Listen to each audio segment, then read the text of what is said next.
All right, Tyler Perry fans. Now I decided, with the show coming on in the next couple of days here, the fact that we've all racked our brains. Well, the veins in my head are like pounding.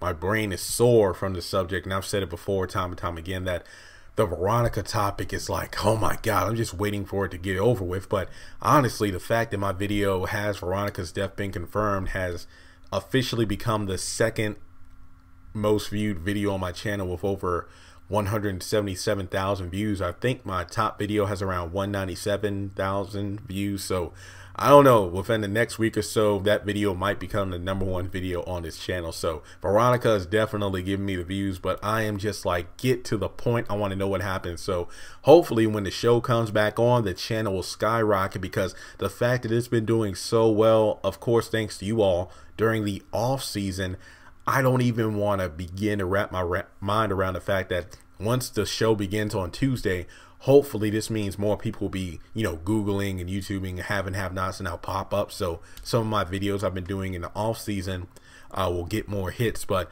with that being said, I want to do a fun video, just a fun video, no theories, just talking about Tyler Perry in general. I guess you could say, if you could meet Tyler Perry in person and you had maybe 5 minutes with a sit down, what would you ask him? Of course, let's not do like the stereotypical answers. Hey, could I have like $5 grand or $1 million or a TV or something like that? Just some real thought-provoking questions. I feel like I would just ask him, even though I've seen pretty much almost every interview he's been in, behind the scenes stuff on different shows and whatnot and plays. I just want to, just be in his presence to kind of hear his story. Because again, even though I know the story, it's one thing to see somebody on TV or over the phone listening to him, but another to just sit down and talk with them. You know what I mean? I feel like I would just ask questions about, what keeps you going in this industry? I know you say that you've lived through some of the things, if not most or everything you've written about, but what made you come up with the concept of the haves and the have-nots? And yes, I know we did like an interview with Oprah like after the first couple episodes aired, and he went in depth on it. But I think some of the biggest questions that I'll ask, just be about how he became the man he is today, what keeps him going, when it comes to these shows and movies. How has that success changed you, if any? Of course, his faith in God is stronger than ever. I love that.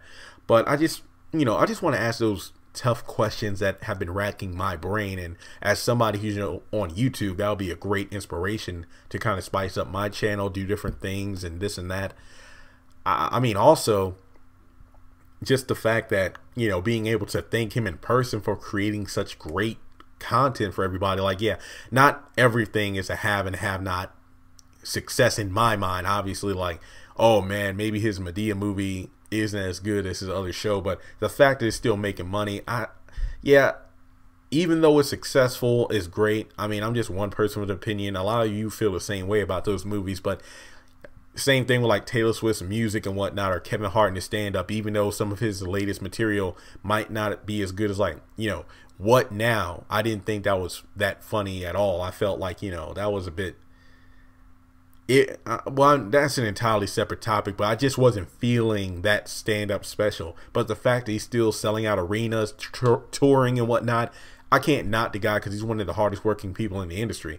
Taylor Swift, same thing. I really wasn't a fan of the Reputation album. There are maybe 3 or 4 songs I really love, but as a whole, I really wasn't feeling the album. But again, still breaking records on Spotify and the charts, so kudos to her. So again, Tyler Perry, not everything is going to be something that I enjoy, because obviously he creates content for different age groups and audiences, but for the most part, he's consistent in what he does.